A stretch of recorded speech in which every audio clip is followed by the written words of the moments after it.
think the first thing to remember is that patients that are pregnant with an MPN are going to be, by definition, young. And so most of those patients, although they may have abnormal blood counts, those abnormal blood counts are not an indication for being on cytoreduction.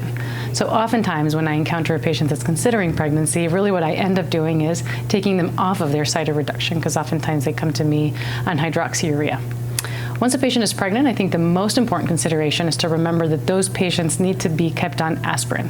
And if they're not on aspirin, they need to be started on aspirin. This is particularly relevant for those patients that are very young with a calreticulin mutation that maybe wouldn't be on aspirin before pregnancy.